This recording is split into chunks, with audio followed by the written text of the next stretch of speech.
Au nom de Jésus. Ok, vous allez bien? Ça va et toi? Comme je dis, vous allez bien? Ça va et toi? Non, parce qu'il y a des gens qui pensent que quand on est à l'église, en fait, il n'y a que celui qui prêche, qui parle, et les autres ne parlent pas. Dis-moi, hé! Mais non! L'église de Dieu, c'est la maison de Dieu. Yes. Donc, c'est la maison du bonheur. Yes. Du coup, tu es ici, tu es bien. Oh, tu n'es pas bien? Ah oui, oui. Bon, qui n'est pas bien? Bon, si tu n'es pas bien, lève la main, on va prier pour toi. Amen. Non, c'est réel, les amis. Je vais le répéter encore chaque dimanche. On ne peut pas être beaucoup plus en feu dehors que quand c'est ici pour Dieu. Yes. Moi, je refuse ça. Hein? Je refuse. Oh, dis moi, je refuse. Je refuse. Oui, oui. Pourquoi quand c'est pour les anniversaires, même tu es plus en feu? Jésus est mort pour toi à la croix. Il n'y a pas d'autre raison pour laquelle tu devrais sauter. Tu devrais... Tu vois un peu ou pas? C'est Jésus, les amis. Hein? Vous comprenez?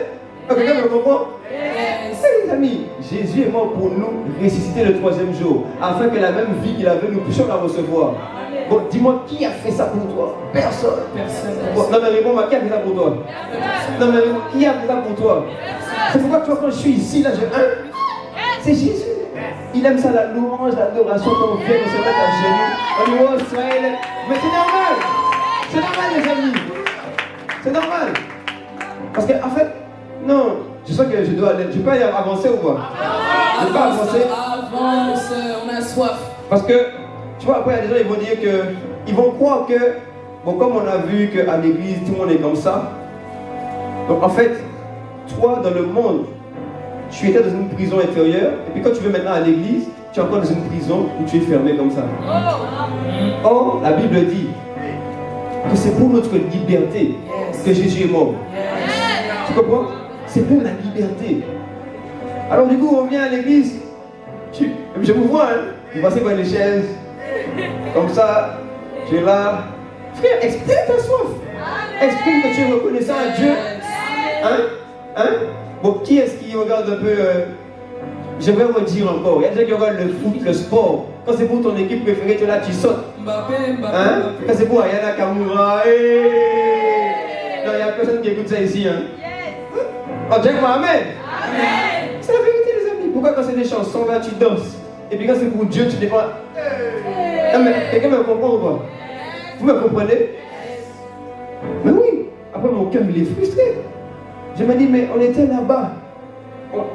Dans le monde, on te dit, fais pas ci, fais pas ça. Tu es à l'école, reste tranquille, reste sage. Bon, toi qui étais suiveur à l'école, toi qui étais agité, viens agiter ici.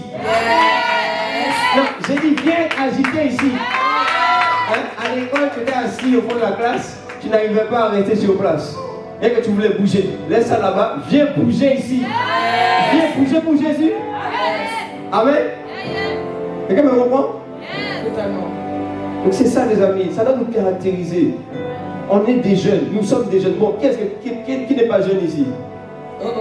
Je vous dis, qui n'est pas jeune ici?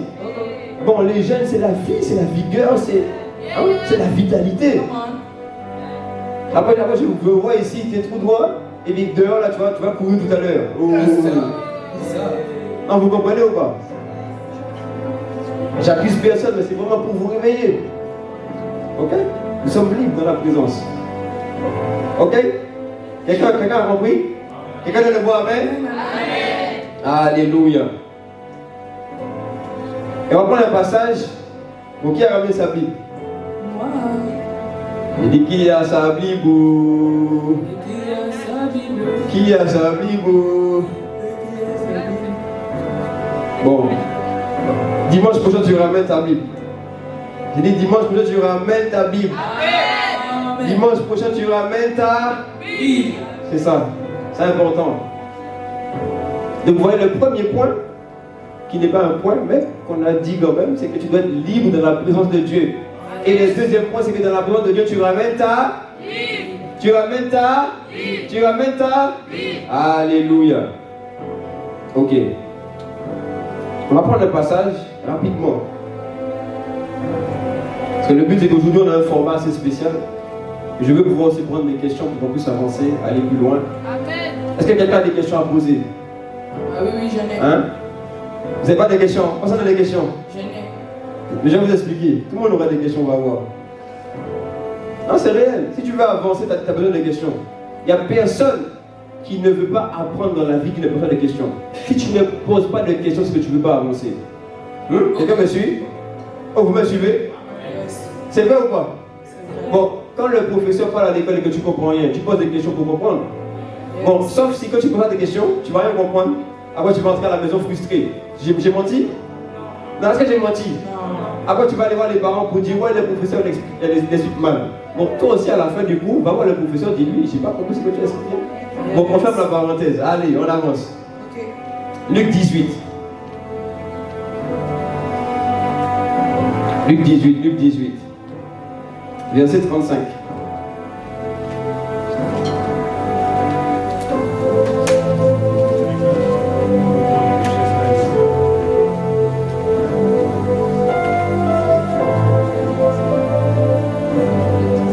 Ok, vous avez? Si tu as, tu lèves la main si tu as. Bon, qui n'a pas alors? Lève la main si tu n'es pas encore arrivé.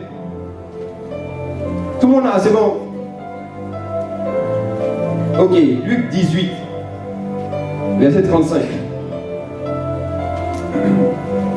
Comme Jésus approchait de Jéricho, un aveugle était assis au bord du chemin et mendiait.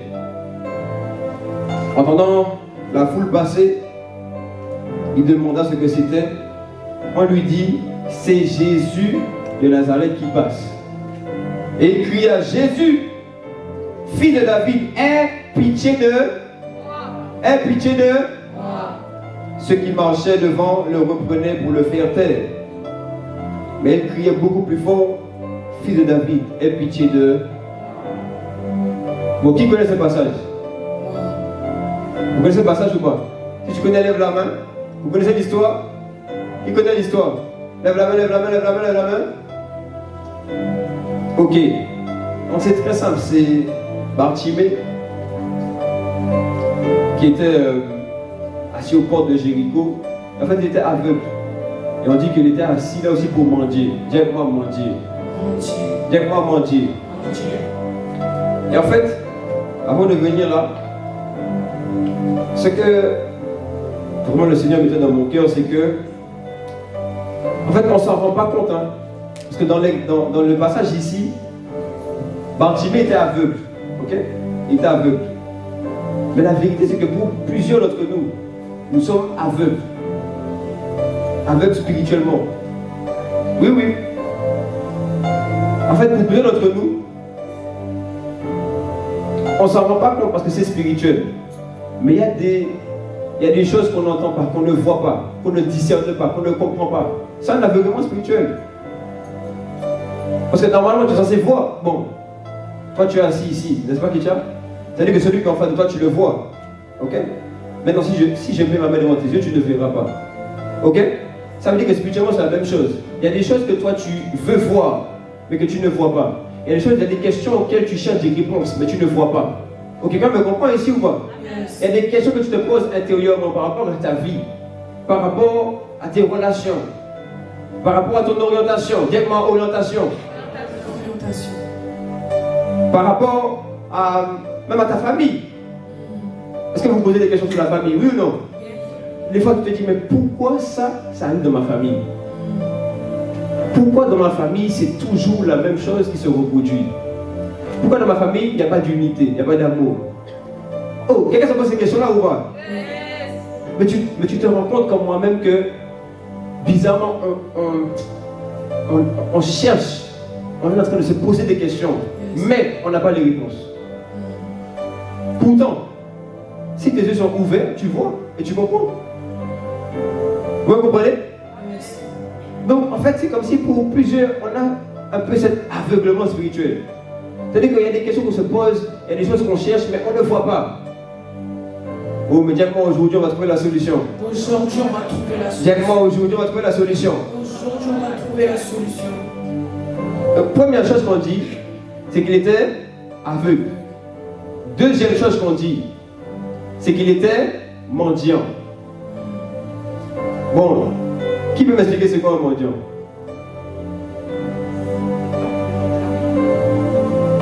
Qui m'explique? Oh, vous savez tous c'est quoi un mendiant, non? Oui, c'est quelqu'un qui demande les sous. Bon, explique-moi. C'est quoi un mendiant? Un mendiant, c'est quelqu'un qui est dans la rue, qui demande de l'argent ou de l'aide, et que personne ne vient l'aider au final. C'est vrai ou pas? C'est vrai ou pas? Oui, c'est vrai. Donc, il a dit, un mendiant, c'est quelqu'un qui est dans la rue et qui demande de l'argent. La vérité, c'est que, il faut comprendre ça. Comprenez ça. Nous tous, en réalité, selon de là où nous venons, spirituellement, nous sommes comme des mendiants. Surtout avant d'avoir connu Jésus. Parce que le plus gros besoin, je l'avais déjà expliqué, et dimanche d'avant, je dois le redire encore pour qu'on comprenne. On avait dit que Adam et Ève, ils avaient été sortis du jardin d'Éden. Donc ils n'étaient plus en relation avec Dieu. Donc le plus gros besoin, le plus grand besoin de l'homme, c'était quoi? C'était de reconnecter avec Dieu. Donc ça veut dire que quiconque n'a pas Jésus, il est un mendiant spirituel. Oui. C'est pourquoi dans Luc 4, verset 18, on dit que l'onction du Seigneur, l'Esprit du Seigneur est sur moi. Pourquoi? Pour annoncer la bonne nouvelle aux pauvres. Mais là, c'est pauvre en esprit. Yes. Ça veut dire qu'il a un besoin. Mais si je te dis reçois Jésus, c'est que je te donne une chose que tu n'as pas. Yes. Donc ça veut dire que de base, il y a quelque chose que tu n'as pas. Et un mendiant, c'est quelque chose qu'il n'a. Oh, quelqu'un me comprend ou pas? Est-ce que vous me comprenez? Donc ça veut dire que de base, même l'homme sans Christ, il est dans cet état de nature. Donc c'est la première chose qui prouve qu'un homme naturel a besoin de Dieu. Il est dans cet état de mendicité. Maintenant, quand tu viens à Christ, le besoin de Dieu ne s'arrête pas. Au contraire, il doit être encore agrandi, plus fort. Quelqu'un me comprend? Yes. Parce que ce n'est pas parce que tu es né de nouveau que ta vie a changé ou que tout a changé. Oui, spirituellement, ta vie a changé. Mais est-ce qu'il n'y a pas des gens qui, malgré le fait qu'ils soient nés de nouveau, ils ont gardé des défis d'avant? Bon. On se parle ou pas? Non, on se parle ou pas? Malgré le fait que tu as donné ta vie à Jésus, tu vois que des fois, il y a des challenges que tu as encore. Oh, je ne vois pas assez de têtes qui me disent oui. C'est vrai ou pas? Non, c'est vrai. Est-ce que c'est vrai ou pas? C'est vrai. Donc, ça prouve que quand je suis venu à Christ, ce n'a pas été la fin ou le point d'arrêt finalement de ma demande ou de mon besoin de Dieu. Le fait que tu sois venu à Christ, ça veut juste dire que maintenant, quand tu vas chercher Dieu, tu vas le trouver. Yes. Ça veut dire que quand tu vas émettre ton besoin à Dieu de lui, tu vas l'avoir. Quelqu'un me comprend? Mais c'est pourquoi Jésus dit, si tu ne demandes pas, on ne te donne pas. Si tu ne cherches pas, tu ne trouves pas. Si tu ne frappes pas, on ne trouve pas. Donc c'est pourquoi on doit avoir soif de Dieu. Amen. Amen, amen. Maintenant, je vais vous poser à tous une question. Pause. Je vais vous poser une question ou quoi? Pose la Parce que question. dès que j'ai dit que je pose une question, les gens ils sont un peu... Ah, non, on est détendu, on est là. Il n'y a rien. Bon, ma première question c'est, hormis tout ce que j'ai dit, est-ce que vous voyez encore autre chose de pourquoi on a besoin de Dieu? Ou pourquoi on doit avoir la soif de Dieu? Qui lève la main? Ça, je vous désigne, hein, c'est bon? Ah, il n'y a pas de mauvaise réponse. Ok. Je pose la question. Moi, je dirais que dans 100 jours, moi, je dirais que 100 jours, on peut tomber dans la dépression. J'ai dit que 100 jours, on peut tomber dans la dépression et je pense que c'est mieux qu'on a Dieu dans notre vie. Amen. Vous entendez ce qu'elle a dit? Vous avez entendu? Elle a dit 100 jours, vous tomber dans la dépression. C'est vrai ou pas? C'est très très vrai. Ok, bon, qui d'autre? Ok, vas-y. En fait, moi je suis sportif et je me rends compte que quand on court un moment, on a soif. Et je trouve que la vie n'est pas tellement simple. Donc, je pense que c'est une raison pour laquelle on peut avoir besoin de Dieu pour la course qu'on met sur cette vie. Ok, pasteur, merci. Ok, amen. On peut acclamer pour les réponses, non? Ok. Je veux encore une autre réponse. Bon.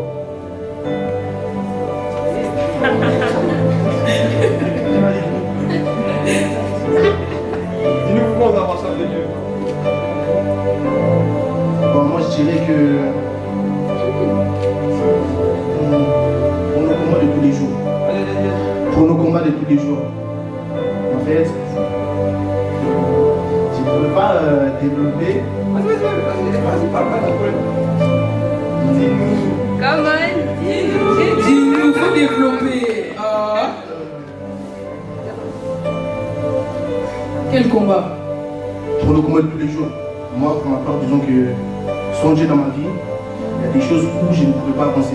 Si j'ai Dieu dans ma vie, il y a des situations où je pourrais rencontrer. S'il est à mes côtés, ça pourrait être plus facile s'il n'est pas là.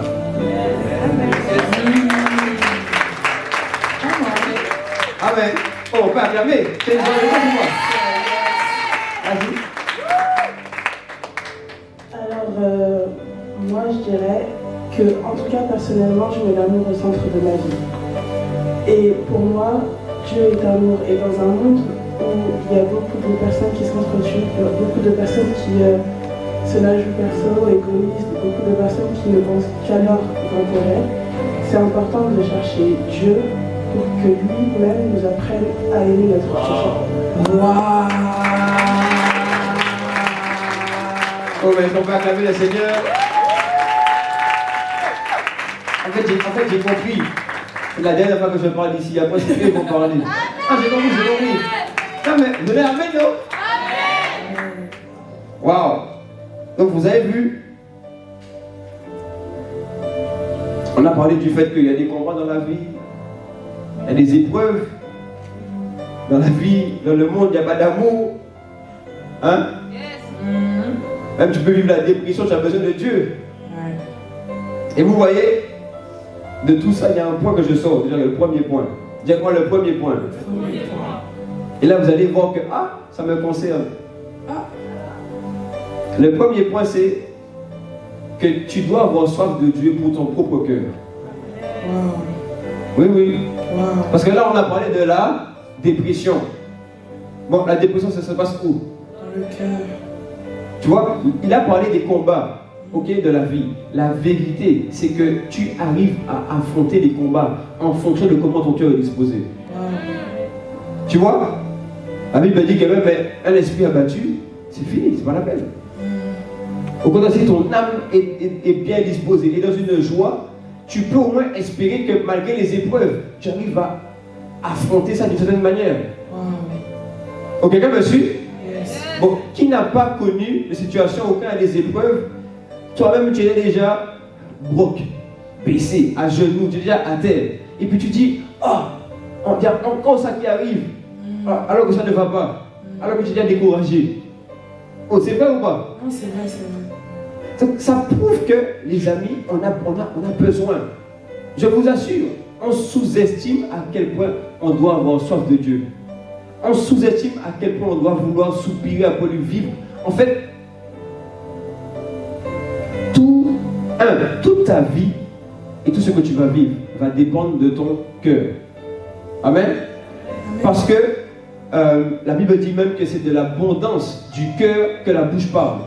Bon, maintenant, si ta bouche parle par rapport à ton cœur, tu penses que ce que tu fais, tes mouvements, ça dépend de quoi? Ça dépend de quoi? Ça dépend de quoi? Même parmi nous tous ici, il y a des gens qui se sont même déjà pété la tête. Parce qu'ils ont dit, il y a une chose que je fais, je n'ai pas envie de le faire.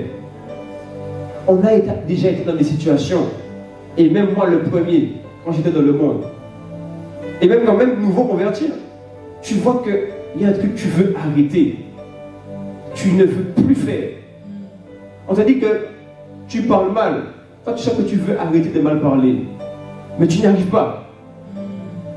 Tu sens qu'il y a des relations que tu veux arrêter. Tu n'y arrives pas. Oh, c'est vrai ou pas? C'est tellement vrai. Tu as des relations, des gens avec qui tu continues de parler, mais dans ton cœur, là, tu sens que tu peux pas.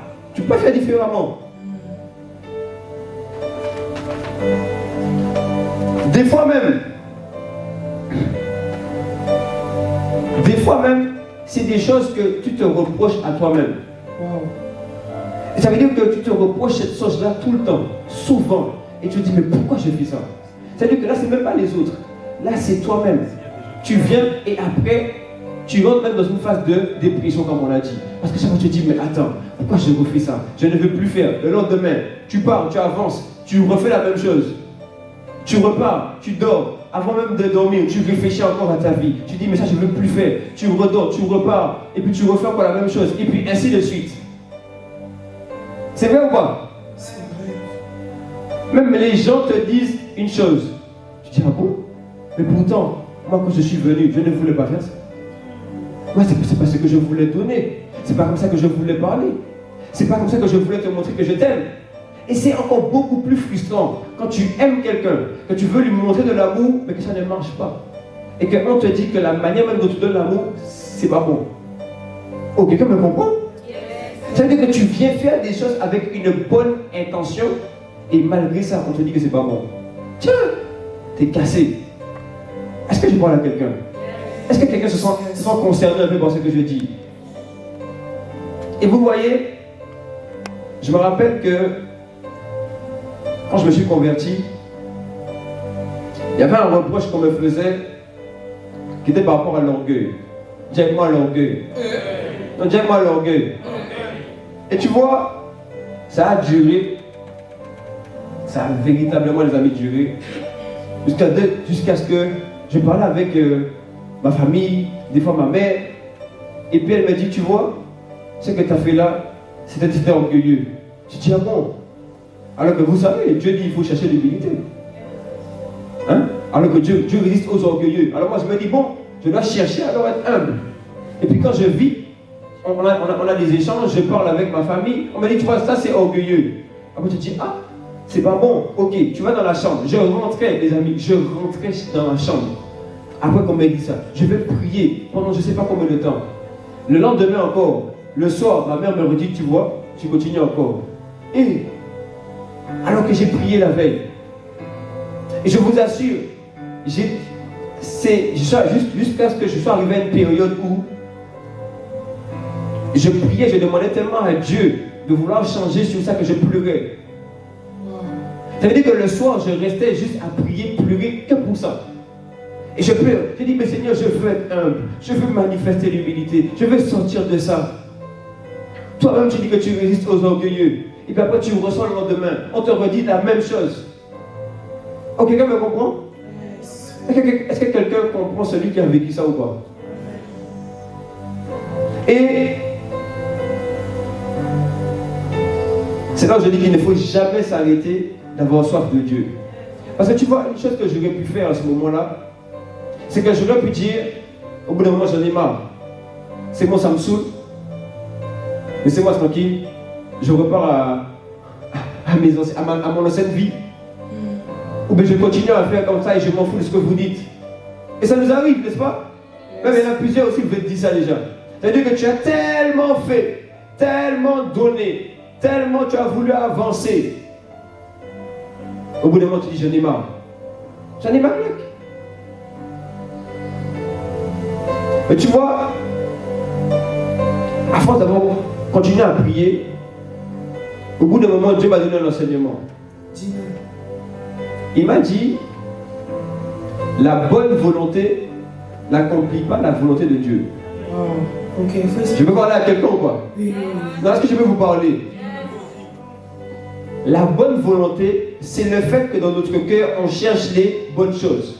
Et qu'on cherche à bien faire. Maintenant, que tu cherches à bien faire ou pas, si ce n'est pas ce que Dieu dit et que Dieu veut, ça ne vaut rien. Après, les gens vont dire, oui, mais Dieu est amour. Frère, même si Dieu est amour, si ce n'est pas sa volonté, ce n'est pas sa volonté. Et je me suis retrouvé du coup, quand il m'a dit ça, ça m'a délivré déjà d'une chose. Parce que j'étais beaucoup attaché au fait que moi, je cherche à bien faire. Et il y a quelqu'un ici aussi qui te dit, moi, je cherche à bien faire. Moi, je cherche à bien avancer. si tu continues comme ça, tu es en train de dire que tu veux faire selon ta propre capacité. Là où Dieu veut que toi tu fasses selon sa capacité à lui. Est-ce que je peux parler à quelqu'un? Je peux avancer? Et tu vois, quand je continue à faire ça, et que je continue à méditer là-dessus, il y a une chose qui se passe. C'est que je me rends compte que même j'avais le désir de Dieu, mais pas complètement pour Dieu lui-même. Mais j'avais le désir de Dieu pour une bonne chose qui est en lien avec lui, mais pas pour la totalité de Dieu. Qu'est-ce que je veux dire par là? Tu peux avoir le désir de vouloir prier. Vous me suivez? Tu peux avoir le désir de vouloir réussir à prier. Mais prier, c'est pas chercher Dieu. Chercher la prière, c'est pas chercher Dieu. Chercher la prière, c'est chercher une bonne chose qui est en lien avec Dieu. Waouh. Oh, quelqu'un me comprend? Chercher à même vouloir lire la Bible, ce n'est pas la même chose que de vouloir connaître le Dieu de la Bible. Parce que qu'est-ce qui se passe? C'est que si un jour tu commences à réussir à lire la Bible, comme tu auras cherché de toi-même, ton cœur va changer. Oui. Même tu peux dire, je cherche à avoir de l'argent pour les pauvres. La vérité c'est que même si c'est une bonne chose, ça se trouve que dans ton cœur, tu n'as pas beaucoup plus de désir de Dieu que de ce que tu veux donner aux pauvres. Est-ce que quelqu'un me comprend? Tu vois, c'est pour ça qu'il faut continuer à chercher Dieu. Parce que si tu ne continues pas, tu aurais fait comme moi, peut-être t'arrêter en chemin, tu n'aurais pas trouvé la réponse. Or, quand c'est pour les choses du monde, les amis, on sait persévérer et sans se relâcher. Quand tu as besoin de sous, tu sais persévérer pour aller au travail, pour aller même démarcher des entreprises, des sociétés. Même on venait, on l'a fait, tu viens avec ton CV. Tout le monde sait qu'il faut envoyer sur le site internet. Mais toi tu dis non, je vais être encore plus violent, je vais prendre mon CV papier, je vais aller devant. On te dit non, tu continues encore. Mais bien sûr, tu vas continuer pourquoi? Si tu n'as pas d'argent, tu ne vas pas vivre. C'est vrai ou pas? C'est vrai. Donc ça prouve que nous savons persévérer. Ça prouve que nous savons aller au bout. J'ai envie de te dire aujourd'hui, ne te décourage pas. Amen. Persévère encore. Wow. Tu n'as pas encore trouvé, tu vas trouver. Yes. Même, tu ne savais pas comment faire. Au bout d'un moment, tu sauras comment faire. Yes. Donc, donnez-moi un bon amen. Amen. Et dis, le Dieu que tu cherches, tu vas le trouver. Amen. Le Dieu que tu veux connaître, tu vas le connaître. Amen. Alors, persévère. Persévère. Celui qui a soif, il est prêt à persévérer. Et il est attaché au résultat. Or, une chose que Satan fait, écoutez-moi bien, une chose que Satan fait, c'est qu'il nous détourne. Il nous pousse à plus voir les actes et ce qu'on fait plutôt que le résultat qu'on cherchait de base. J'explique. Au début, tu commences en disant, je veux Dieu, je veux le connaître. Maintenant, on t'a expliqué que pour connaître Dieu, il faut la parole et la prière. Mais toi, tu sens que tu n'y arrives pas. Donc, qu'est-ce que Satan va faire? Il va venir chuchoter à ton oreille. Il va dire, tu vois, tu ne pries pas. Il va dire, tu vois, tu viens à l'église. Tout le monde est là fervent, toi, tu n'es pas fervent. Pourquoi même tu viens à l'église? Tu n'as pas prié cette semaine. Il est comme ça derrière lui. Oh, quelqu'un me comprend?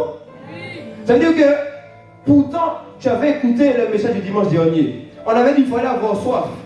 On avait dit qu'il faut désirer Dieu. On avait dit que Dieu c'est le plus grand besoin. Et pourtant cette semaine, tu n'as même pas pris 10 minutes pour lire la Bible. Et donc Satan va dire, tu n'as pas pris 10 minutes pour lire la Bible. Donc là où au début, tu étais animé de bon cœur, tu voulais connaître Dieu. On t'a expliqué comment on fait pour connaître Dieu. Ce vers quoi il faut avancer, ce vers quoi il faut se tourner. Donc tu as commencé à le faire, mais tu n'as pas réussi. Qu'est-ce qui se passe? Les pensées vont venir. Même toi-même, tu commences à regarder en ce que tu n'as pas réussi à faire. Et au lieu d'être attaché au résultat comme au début, le fait de trouver Dieu, tu as commencé à avoir beaucoup plus d'attente sur les choses qui mènent vers Dieu. Quelqu'un me comprend? Les amis, c'est essentiel ce que je vais vous dire. C'est essentiel ce que je vais vous dire. Parce que le problème quand même que j'avais de l'humilité là, moi je comprends de ça là tranquillement. Moi ça fait au moins 2 ans. Au moins 2 ans comme ça, sans cesse. Toi ça fait peut-être 10 jours, arrive ou que je n'y arrive pas. Que j'ai les compétences ou j'ai pas les compétences. J'ai les capacités, j'ai pas les capacités. J'ai réussi ou j'ai pas réussi. Mon désir de base, c'était de rencontrer Dieu. Alors je dois persévérer. Je dois continuer jusqu'à rencontrer Dieu. Yes. Oh, demande à moi-même. Amen. Parce que tu vas faire ça aussi et tu vas le rencontrer. Alors demande à moi-même. Amen. Quelqu'un me comprend?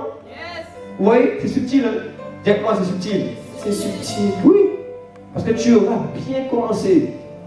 Mais après, Satan va commencer à parler. C'est pourquoi, toi qui as entendu ces voix, dis-lui c'est fini aujourd'hui. C'est fini aujourd'hui. Non, dis-lui c'est fini aujourd'hui. Fini aujourd'hui. Dis-lui c'est fini aujourd'hui. C'est fini aujourd'hui. Je dois dire ici une pensée que le Seigneur m'a mis cette semaine. Dis-nous. Nous savons tous que Dieu a un plan parfait vis-à-vis de nous. Oh, nous savons ça ou pas? Nous croyons que Dieu a un plan parfait. Nous croyons que Dieu est parfait et que lui, il cherche à nous faire marcher dans sa perfection. Maintenant, moi, je vous pose une question. Est-ce que quand vous êtes né de nouveau, vous êtes né parfait? Est-ce que le jour où vous avez donné votre vie à Jésus, tout était totalement réglé? Non. On est d'accord ou pas? Maintenant, tu sais qu'au jour où tu es né de nouveau, tu n'étais pas encore parfait. Tu avais peut-être des imperfections, mais tu es revenu à Dieu. Dieu a fait en sorte que même quand tu reviens à lui, tout n'est pas parfait. Donc, dans son plan parfait, il a prévu que tu ne sois pas encore parfait.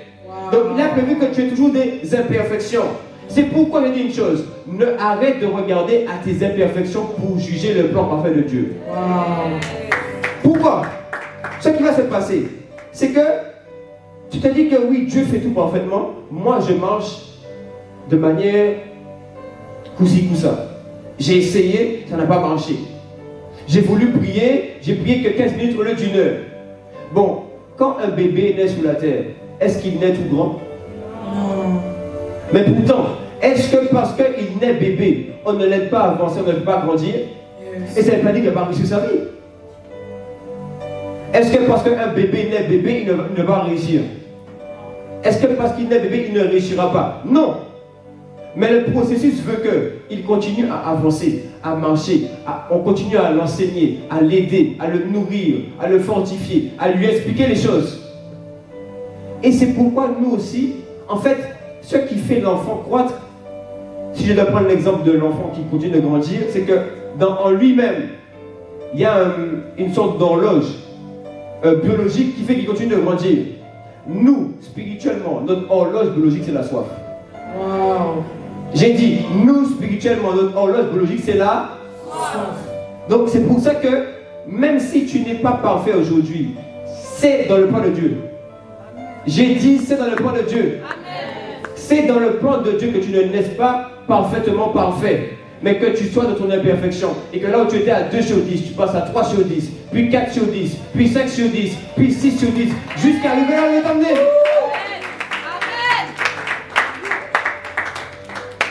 Vous comprenez? Vous comprenez? Donc, on doit s'attacher au résultat. Sinon, tu vas commencer à juger le plan de Dieu par rapport à tes actes. Or, quand tu fais ça, tu retombes dans la culpabilité, dans la condamnation. Tu retombes dans la dépression même que tu avais laissée. Mais dis moi c'est fini. Dis moi c'est fini. Dis moi c'est fini. Amen. Et vous voyez, je prends une chose dans le passage que j'avais pris au début. Luc 18. Regardez qu'est-ce qu'il a fait.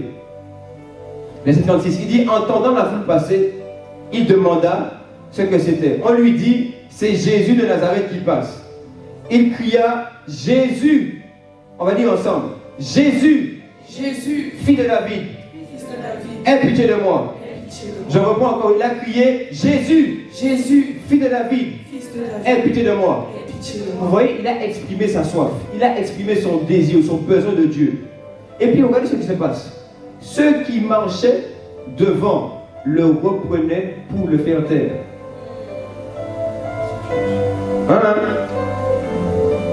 Donc il y avait des gens autour. Comme il y a des gens autour de toi, toi tu veux manifester ta soif. Tu veux avancer avec Dieu. Et puis qu'est-ce qui se passe? On te dit non. Est-ce que c'est la bonne chose? Tu veux venir à l'église, on va te dire qu'à l'église, il n'y a que des voleurs, on veut ton argent. N'est-ce pas? Ah ouais, n'est-ce pas ou pas? Elle dit oui, tu vas venir à l'église, on veut ton argent. Qui veut ton argent ici? Moi je travaille. Oui, oui. Ah, mais dis-moi, dis-moi un bon amen. Amen. Ah, mais dis un bon amen. Amen. Mais oui, les amis. Après, on va commencer à te dire des choses. Oui, à l'église, l'église n'est pas parfaite. Mais c'est normal. C'est normal. L'église continue de grandir et d'avancer avec Dieu. C'est normal. Bon, et même celui qui dit ça là, lui, il est tout seul chez lui. D'accord? Et puis il va commencer à parler sur TikTok, sur les réseaux sociaux. Mais lui, derrière, c'est un impudique. Il faut rien de bon. Là, il faut parler. C'est pourquoi même faites attention à qui vous écoutez. Ouais, fais attention à qui tu écoutes. Parce que après ce que tu écoutes, ça va influencer ta soif. Parce que quand tu vas commencer à écouter des choses où on dit ouais maintenant l'église, ouais mais dans tous les cas on peut, ouais je peux grandir dans ma foi personnelle avec Dieu tout seul. C'est faux. C'est Dieu qui a instauré l'église. C'est Dieu qui a établi l'église. C'est Dieu qui a établi l'église. Comment Dieu a établi l'église dans tous les cas tout seul? Et puis après tu vas faire l'enseignant. Et après tu vas dire aux gens ouais ben tu sais tu peux être chez toi et tu avances. Comédie, c'est un mensonge. Mensonge. J'ai dit c'est un mensonge. Mensonge. Oui. Fais attention à ce que tu écoutes. Tu vois là on lui dit, ouais mais tais-toi un peu. Arrête de parler. Et puis toi aussi, quand tu es dehors, tu vas vouloir parler aux gens, parler de Jésus. Un ami. Un ami. Un ami. Va te dire oui mais tais-toi un peu non? Ouais mais en vrai peut-être qu'il faut que tu gardes ça pour toi. À ce qui paraît la foi c'est personnel. Qui a dit ça? Jésus est mort où? Hein? Jésus est mort où? Non mais dis-moi, Jésus est mort où? Jésus est mort sur une montagne. C'est-à-dire que tout le monde le voyait. Et tu me dis, ouais, la foi c'est personnel. Ah bon? Garde ça chez toi dans ta chambre. Frère, c'est un mensonge. Je vais parler de Jésus. Je vais parler de Jésus. Je vais parler de Jésus. Oui, c'est quoi? Oui. Parce que, j'ai dit, fais attention à ce que tu écoutes. Oui. Parce que ce que tu écoutes influence ta foi, influence ta soif.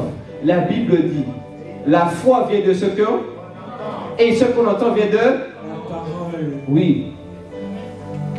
Donc fais attention à ce que tu écoutes. Fais attention. Respecte les gens. Demande dans l'amour. Je vous aime, on s'aime tous. Mais là, ce que tu dis là, c'est pas pour moi. Ça ne m'intéresse pas. Oui. Parce que même tu vas sortir d'ici, tu vas sortir zélé. Et puis quand tu vas arriver lundi, même, j'ouvre la parenthèse. Ouvre. Affecter ta foi n'est pas forcément affecter le fait que tu aimes ou que tu adores Jésus. Affecter ta foi peut être aussi le fait de juste toucher ton cœur. J'explique. Je peux expliquer? C'est dans le cœur où se trouve l'amour. Romains 5, verset 5. Or, le Saint-Esprit déverse en nous l'amour. L'espérance se trouve au point, mais vous pourrez lire. Et qu'est-ce qui se passe maintenant? Dieu est un Dieu d'amour. Donc ce qui déverse en nous, c'est l'amour. Et même c'est cet amour de Dieu qui nous donne soif de lui. Maintenant, voici ce qui va se passer. C'est qu'il y a des gens, et tu ne sais pas, tu ne t'en rends pas compte, mais ils ne vont pas aller parler de Jésus, affecter ton Jésus, ou affecter ton amour pour Jésus. Ce qu'ils vont faire, c'est qu'ils vont affecter ton cœur. Donc par exemple, ils vont te dire, ouais mais tu es nul. Ouais mais tu ne sais pas parler. Ouais mais tu fais tout mal. Tu vas arriver au travail, on va juste te dire que tu ne sais pas bien faire. Ou que tu es bon en rien, exactement. Mais ça aussi, ça vient affecter ta soif. Tu sais pourquoi? Parce qu'après, quand tu vas sortir de ça, tu vas être désespéré. Et là où tu avais le feu pour pouvoir aller chercher Dieu, quand tu vas rentrer chez toi le soir, tu vas juste t'asseoir, tu vas juste dire, ouais, je vais manger, je vais dormir. Wow. On a affecté ta soif sans parler de Jésus. Wow. Ouais. C'est pourquoi la Bible dit, il faut veiller sur le cœur, il faut garder le cœur. Juste comme ça. Quelqu'un comprend? Quelqu'un comprend? Même, tu vas commencer à vivre des situations difficiles, à vivre des épreuves. Et puis on va te dire, est-ce que tu es sûr que du coup là, depuis tu vis avec Dieu? Parce que ton épreuve là, c'est bizarre. Si vraiment tu cherchais Dieu, le seul vrai Dieu, tu penses que tu aurais vécu ce genre de situation? Tu arrives dans des situations où tu as des besoins financiers. Il va te dire, mais c'est pas à l'église que tu vas à l'église. Tous les jours tu vas à l'église. Maintenant tu n'as pas d'argent. Ah bon? On va vouloir affecter ta soif, ton amour pour Dieu. Ouais. Jésus n'a jamais dit que parce que nous allons rester ici et qu'il est avec nous, il n'y aura plus de tribulation, il n'y aura plus d'épreuves. Ce n'est pas vrai. Et vous voyez, nous les jeunes, ça nous affecte trop. Ce que les gens disent, ça nous affecte trop. J'ai dit ce que les gens disent, ça nous affecte trop. Ça nous affecte trop. Comme si les gens sont Dieu pour nous. Est-ce que les gens qui parlent sont Dieu? Ils ont fait quoi pour toi? Et puis nous-mêmes, on est faibles. Non, on est trop faibles. Ça veut dire que quelqu'un dit une chose, toi tu étais animé, zélé pour Dieu, et puis tu as entendu ça. C'est bon, ça t'a détourné. Tu as voulu arrêter. Tu as dit c'est bon, et puis du coup tu vas faire demi-tour. Donc la personne t'a blessé, elle t'a fâché, du coup toi ce que tu voulais faire pour Dieu, tu arrêtes. Et puis du coup tu commences à arrêter de venir à l'église. Pourquoi? Parce que comme dans ta famille ça ne se passe pas bien, du coup tu as arrêté de venir à l'église.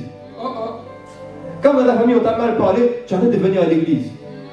Mais qui va t'aider? Si tu arrêtes, qui va t'aider? Si tu arrêtes de te tourner vers Dieu, qui va t'aider? Avoir soif de Dieu ne veut pas forcément dire que tout le temps ça va bien. Oh, j'ai dit, avoir soif de Dieu ne veut pas dire que tout le temps ça va bien. Parce que sinon on va croire que, en fait, pour avoir soif de Dieu et pour prier, il faut tout le temps avoir un cœur bien disposé. C'est-à-dire qu'il n'y a que quand je suis en paix dans la joie que je vais prier. Si je suis frustré, je ne vais pas prier. Mais justement, si tu es frustré, ça veut dire qu'il faut que tu ailles prier. Mais si tu es désespéré, ça veut dire qu'il faut que tu ailles prier. Mais si tu es blessé, il faut que tu ailles prier. C'est quoi la prière? C'est la base, les amis. Tu es bien, tu n'es pas bien, tu as besoin de prier. Tu es bien, tu n'es pas bien, tu as besoin de Dieu. Les choses peuvent changer. Ton désir pour Dieu ne va jamais changer. Amen. Donnez-moi un bon amen. Amen. Quelqu'un comprend un peu comment on fait pour garder la soif? Totalement. Comment on fait pour avancer dans la soif? C'est ça. Et qu'est-ce qu'il a dit dans le passage? Regardez bien. On dit, ceux qui marchaient devant le reprenaient pour le faire taire. Mais il criait beaucoup plus fort. J'ai dit, il criait beaucoup plus fort. Tu avais commencé à avoir soif, à commencer à vouloir prier. Tu es passé de 5 minutes à 10 minutes, de 10 minutes à 15 minutes. Et puis, quand tu es arrivé à 15 minutes, on a commencé à vouloir s'opposer à toi au travail. Tu as commencé à avoir des difficultés. Tu as dit, mais je ne comprends pas, pourquoi plus je prie, plus c'est dur. Je suis venu te dire, continue de faire beaucoup plus fort. Continue de prier beaucoup plus fort. Continue de chercher beaucoup plus fort. J'ai dit beaucoup plus fort. Beaucoup plus fort. On doit être ces jeunes-là conscients que ce qui régit ma vie et qui définit ma vie, c'est pas est-ce que les gens sont avec moi ou pas. C'est pas est-ce que tout va bien ou pas. Ce qui définit ma vie, c'est est-ce que Dieu existe. Oui. Dieu est toujours vivant. Oui. Alors si à toutes ces réponses-là, j'ai un oui, moi je peux continuer d'avancer. Beaucoup plus fort. Oh, je veux un amen. Quelqu'un me comprend? C'est comme ça qu'on bâtit la mentalité de Dieu en nous. C'est comme ça qu'on construit la mentalité, la pensée de Dieu en nous. Après, les amis, c'est réel. Je suis en train de prendre feu là. C'est vrai. Parce qu'après, les gens, ils vont. Vous voyez, en fait, et puis même, le gars là, il est aveugle et mendiant. Et ce sont des gens sans cœur. Toi, tu rentres chez toi le soir, il y a ta femme, il y a ta famille. Et puis toi, le gars, il a besoin, tu lui dis, tais-toi. Non, vraiment méchant. Ça veut dire que les gens sont là, ils sont bien. Eux, ils ont à manger le matin, à manger le soir, ils ont un travail. Lui, là, il n'a rien. Il est assis, matin, midi, soir. Il dort là. Il n'est pas bien, il n'a rien. Et même les gens qui ont dû lui dire, là, tais-toi. Ce sont même des gens qui peut-être ne sont jamais venus le voir. Et puis toi, tu viens, tu lui dis, ouais, tais-toi un peu. Arrête de parler ici. Alors que le gars, c'est un mendiant et il est aveugle. Donc, il n'est pas que mendiant, il est mendiant, mais en plus, il ne voit pas. C'est pourquoi ne cherchez pas à ce que les gens vous comprennent. Wow. J'ai dit, ne cherchez pas à ce que les gens pensent comme vous. Yes. Ne cherchez pas à ce que les gens croient comme vous croyez. tu dois croire uniquement parce que ta foi est basée sur Jésus. Yes. J'ai dit, tu dois croire uniquement parce que ta foi est basée sur Jésus. Tu ne dois pas croire parce que les gens croient comme toi. Tu ne dois pas avancer parce que les gens avancent comme toi. Tu ne dois pas dire, moi je vais là-bas parce que les gens te suivent. Même si on ne te suit pas, moi je vais suivre Jésus. J'ai dit, même si on ne te suit pas, moi je vais suivre Jésus. Je répète, même si on ne te suit pas, moi je vais suivre Jésus. Hey! Hey! Oui! C'est Jésus qui est l'auteur et le consommateur de la foi. Yes. C'est Jésus qui t'a donné la foi pour le chercher. C'est lui aussi qui va consommer, c'est-à-dire recevoir ta foi pour que tu puisses avancer. Donc, Jésus n'est pas l'auteur et puis ton camarade est le consommateur. C'est faux. Jésus t'a donné une foi et ensuite, il attend maintenant, il regarde que ta foi, tu la manifestes vis-à-vis de lui. Tu ne me comprends pas? C'est ton problème. Tu ne me crois pas? C'est ton problème. Je t'aime, nous nous aimons. Mais chacun sa vie. Amen. Et là maintenant, tu peux dire chacun son cœur. Ouais. Là où les gens ils disent quoi? Ouais, la foi c'est personnel. Non, le cœur c'est personnel. C'est pas la foi. Tu me comprends? C'est pourquoi soyons déjà décidés. La soif, c'est une décision, pas une émotion. Donc c'est pas que tu viens ici et puis on a commencé à prier, la grâce est venue sur toi, l'onction est descendue, tu as commencé à avoir soif. Et puis quand tu rentres chez toi, comme il n'y a pas la même présence dans ta chambre, tu arrêtes d'avoir soif. Non, la soif ce n'est pas une émotion, c'est une décision. Waouh. C'est pourquoi, même si je sens ou je ne sens pas, j'ai soif. Tu vois, la faim fonctionne d'une manière naturelle. C'est que tu sens que tu commences à avoir faim. Du coup, nous, spirituellement, on va se dire, ouais, je commence à avoir soif. Là, j'ai un peu moins soif de Dieu. Non. Une baisse de foi du Non. Même si je ne le sens pas, j'ai soif de Dieu quand même. Même si je n'ai pas l'émotion de l'atmosphère, je me réveille, tu vois, j'ai un peu bavé ici. Et alors, j'ai bavé, j'ai soif de Dieu. Tu as prié 4 jours. Le 5e jour, quand tu t'es réveillé, tu étais en feu. Le 6e jour, tu t'es réveillé, tu étais KO. Et puis là, tu vas dire, waouh, là, j'ai plus soif, là. Non. La soif, c'est une décision. Yes.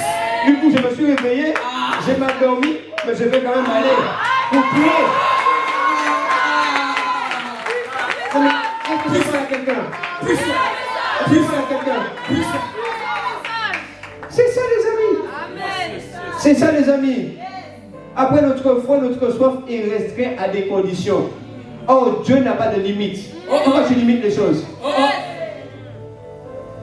Beaucoup plus fort. J'ai dit beaucoup plus fort. Avance beaucoup plus fort. Aie soif beaucoup plus. Désire davantage. C'est la chose qui ne doit jamais régresser. Et je reviens sur un point parce que ça me revient maintenant. Le fait que tu aies soif, que tu veuilles avancer avec Dieu, j'ai dit, ne dépend pas de tes actions ou de tes bonnes actions. Elle dépend uniquement de Dieu qui fait grâce et qui a décidé, qui a choisi d'avance que toi, je veux marcher avec toi. Qui a dit d'avance que toi, je veux vivre avec toi. C'est pourquoi dans Matthieu 6, avant que Jésus enseigne les disciples sur la prière, il commence à dire, mais quand tu veux prier, mais quand tu pries, entre dans le lieu secret, ton Père est déjà là. Il n'a pas dit ton Père arrive, il a dit ton Père est déjà là. Ça veut dire quoi? Ça veut dire que quand tu veux commencer à prier, Jésus est déjà là. J'ai dit, quand tu veux commencer à prier dans la chambre, dans le salon, Jésus est déjà là. En fait, Jésus n'est pas arrivé parce que quand tu as commencé à prier, tu as senti que, ouh, il y a le feu là. Comédie. Oui. Mais bien sûr, nous aussi on prie et on sent la grâce, on sent que l'onction de Dieu est là, il n'y a pas de souci. Mais ce n'est pas ça l'indicateur de la présence de Dieu. L'indicateur de la présence de Dieu, c'est sa parole. Et dans sa parole, il a dit que quand je vais prier, il est déjà là. Donc moi, quand je viens et que je commence, je dis, Père, je te rends grâce parce que tu es déjà là. Je sais que tu es là. Alors je vais commencer à prier. Et Kayama, il dit, oh Père, je veux t'adorer, je veux t'élever. Sois glorifié dans ma vie. Je te donne pas moi-même. Quelqu'un comprend? Vous comprenez ou pas? L'indicateur de ce que Dieu est là, c'est sa parole. Donc s'il a dit que quand moi je viens prier, il est là, je sais qu'il est là. Tu peux envoyer des voix, tu peux mettre des sentiments, tu peux envoyer des vents sur ma maison. J'ai dit quand je veux prier, il est déjà là. C'est pourquoi, dès que tu veux prier, même ce soir, Père, merci. Parce que là où je viens prier, tu es déjà là.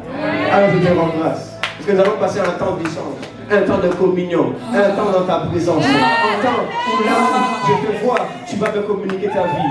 Là où moi je viens, je vais commencer à aller plus loin avec toi. Tu as... je peux parler? Tu as déjà la grâce de la prière. Je dis, tu as déjà la grâce de la prière. Depuis que tu es connecté avec Jésus, tu as la grâce de la prière. Et puis même aussi, je peux parler? Il y a des gens qui pensent que comme ils n'arrivent pas à lire la Bible, ils n'ont pas la grâce pour lire la Bible. La vérité, c'est que tu as déjà la grâce pour lire la Bible. Après, on commence à avoir des requêtes bizarres. Ce n'est pas un sujet de prière. C'est quelque chose qui est acté déjà dans le monde spirituel. Alors moi, je viens. Je prends ça. Je dis maintenant, je vais lire ma Bible. Je suis fatigué. Est-ce que tu es fatigué? Non. Ça peut arriver. Je vais lire quand même. Mais quand c'est pour étudier les leçons là, et que tu dis que demain tu as examen, coefficient 10. Et puis que tu es fatigué, tu n'as pas révisé. Et puis, est-ce que tu as prié pour demander Dieu, demande la grâce de la révision? Demande la grâce pour lire la leçon. Qui a déjà prié comme ça? Non mais dis-moi, tu as déjà prié comme ça? Alors comment tu veux demander la grâce pour lire la Bible? Tu as déjà la grâce pour lire la Bible? Et tu vas lire la Bible? J'ai dit tu vas lire la Bible. J'ai dit tu vas lire la Bible. Tu seras implacable dans la connaissance de la Bible. J'ai dit tu vas connaître la Bible plus que l'apôtre Paul. J'ai dit la Bible.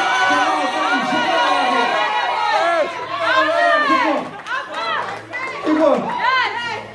Non mais dis-moi c'est quoi? Oui. On fait des prières les amis qui... Ça n'a pas de sens. Tu vois? J'ai dit, tu arrives devant la maison de Jésus. Il dit la porte est ouverte. Toi tu es devant la porte. Tu dis Jésus fais-moi rentrer. Jésus fais-moi rentrer. Pourquoi? La porte elle est ouverte. Tu rentres dedans? Alors moi quand je suis chez moi, je dis je rentre dans la porte. Ouais. Quand je demande de prier, je viens prier. Quand je lis la Bible, je suis fatigué. Le souci de la vie. Je vois que je devais avoir plus d'argent mais j'ai pas. Je vois que les gens m'ont abandonné. Même maman m'a mal parlé encore. Mais j'ai dit, la porte est ouverte. Je vais lire ma Bible.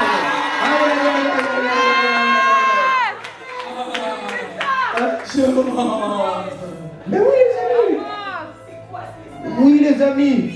C'est la vérité. Dites-moi la vérité. Dites-moi la vérité. Dites-moi la vérité. Un chrétien, il s'appuie sur la vérité pour marcher. Un chrétien, il connaît la vérité pour vivre avec Dieu. Aïe. Amen.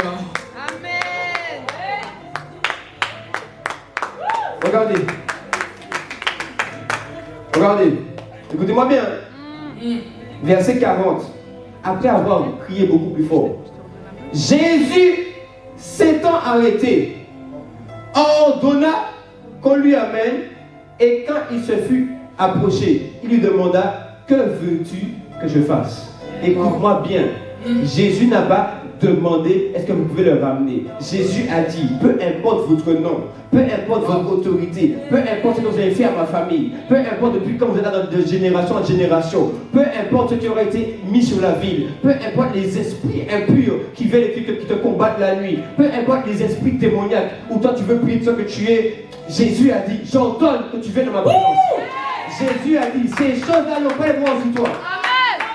Écoute-moi, dans la vie, il y a des rois, il y a des présidents, il y a des seigneurs. Et puis il y a aussi celui qu'on appelle le roi des rois. Je dis, il y a aussi celui qu'on appelle le président des présidents. Oui. Donc Jésus a dit, j'ordonne que vous l'amenez à moi. C'est pourquoi quand tu viens la nuit pour prier, quand tu te viens le matin pour prier, frère, tu dois avoir une mentalité d'acier. Qui êtes-vous pour m'empêcher de prier?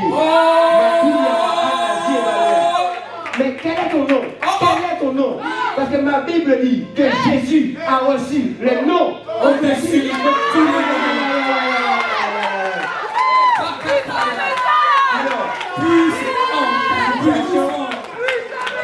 Puissant.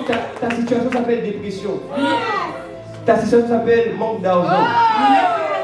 Ta situation s'appelle manque d'amour. Ta situation s'appelle j'ai vécu sans parents. Ta situation s'appelle j'ai vécu sans maman. Ta situation s'appelle je n'ai pas de paix dans le cœur. Je suis venu te dire que tout ce dont tu as besoin se trouve dans le nom qui est au-dessus de tous les noms.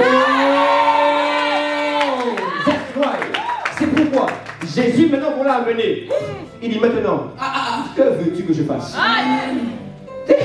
Je t'ai dit, Jésus est le besoin des besoins.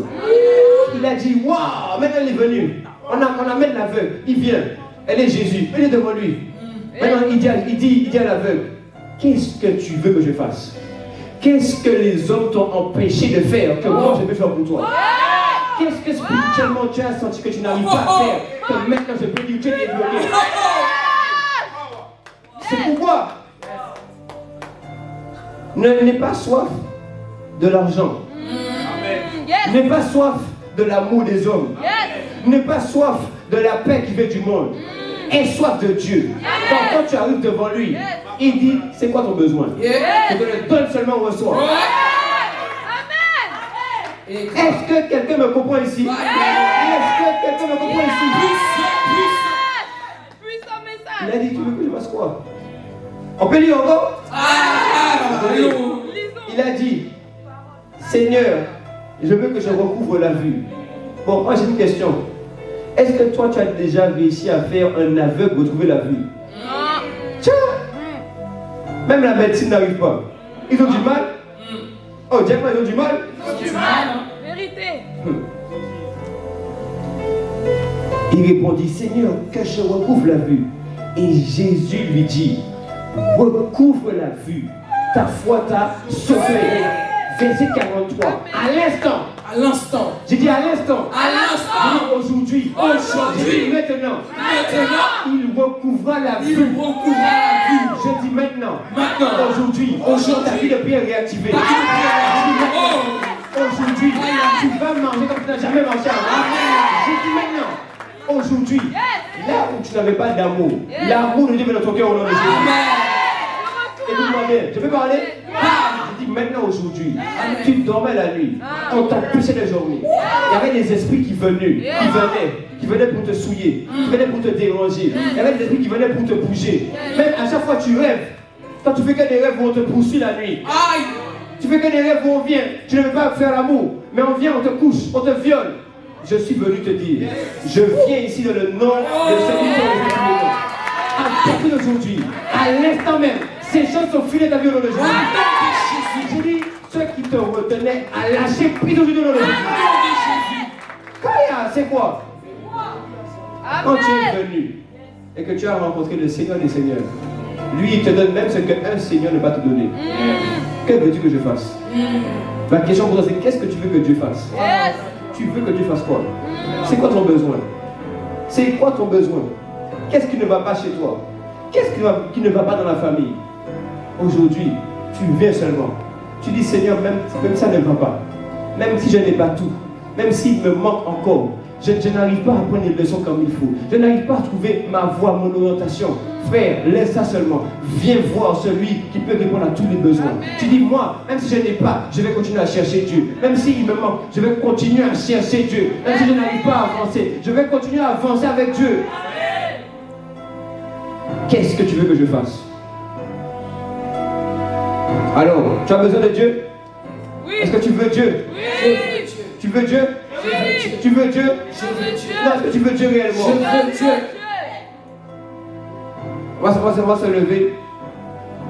Et bien on va prier.